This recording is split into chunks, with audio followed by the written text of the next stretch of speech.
Sir 15 तारीख को सबसे बड़ा आईपीओ आज तक का खुलेगा। hyundai मोटर का ये आईपीओ है।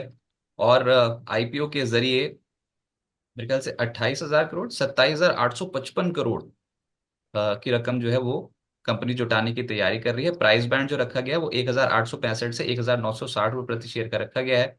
सर इस आईपीओ का भारतीय बाजार पे क्या असर पड़ेगा?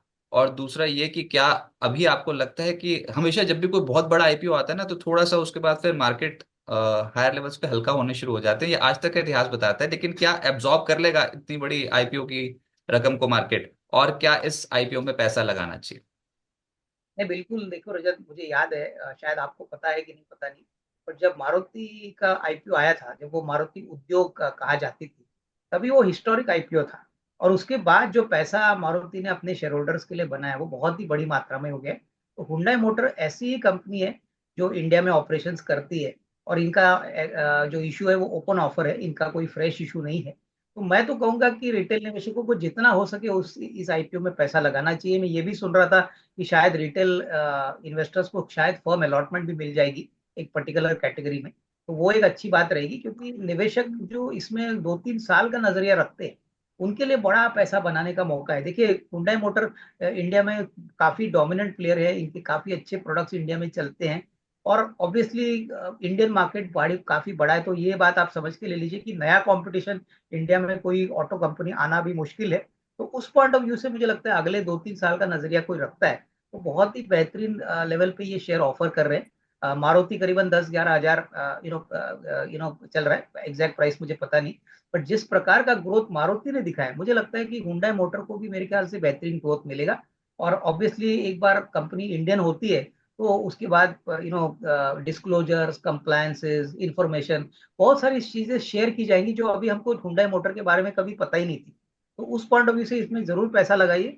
हो सके तो अपने सारे फैमिली मेंबर्स के अकाउंट में, अलग अलग डीमैट अकाउंट में पैसा लगाइए, ताकि अलॉटमेंट के चांसेस आपको ज्यादा मिले।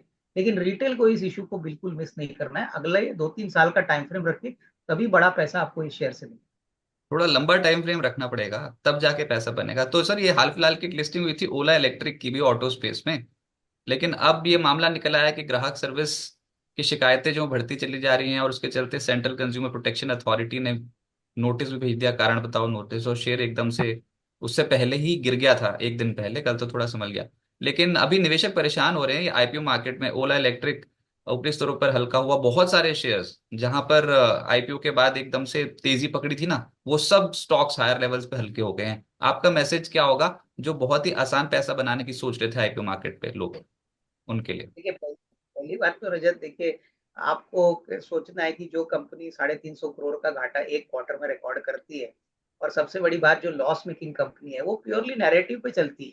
और नैरेटिव जब अच्छा था आईपीओ के टाइम पे, आईपीओ के बाद भी स्टॉक ने बहुत अच्छा 50-60% का उछाल दिखा है। आपको देखना है कि जब बाजार गिरता है, जब बाजार में पैनिक सेल ऑफ आता है या कोई भी करेक्शन आता है, तो ऐसी कंपनीज में भारी बिकवाली पहले आती है, क्योंकि इन्वेस्टर्स चिंतित होते हैं कि यहाँ पे तो वैसे भी पैसा बन नहीं रहा है, तो वहां पे पिटाई और ज्यादा होगी। तो मुझे तो लगता है कि देखिए, ये एक प्योरली ट्रेडिंग बेट है एज ऑफ नाउ। अभी इसको हम इन्वेस्टमेंट बेट नहीं कह सकते, क्योंकि अभी भी कैश फ्लोज नेगेटिव है और ये मार्केट बहुत कॉम्पिटिटिव है। देखिए, अगर हम इलेक्ट्रिक टू व्हीलर की बात करें तो इंडिया में बहुत सारे प्लेयर्स हैं, बड़े छोटे मीडियम, और जो कॉम्पीट कर रहे हैं। हालांकि ओला सबसे बड़ा है, लेकिन लॉसेस भी सबसे ज्यादा है। तो मैं तो यही कहूंगा कि ओला इलेक्ट्रिक में अगर जिसने भी पैसा डाला है वो शॉर्ट टर्म के पॉइंट ऑफ व्यू से डाला है। अगर आप 2-3 साल का नजरिया रखते हो तो it is better to wait. I mean, profitability आने दीजिए, विजिबिलिटी आने दीजिए।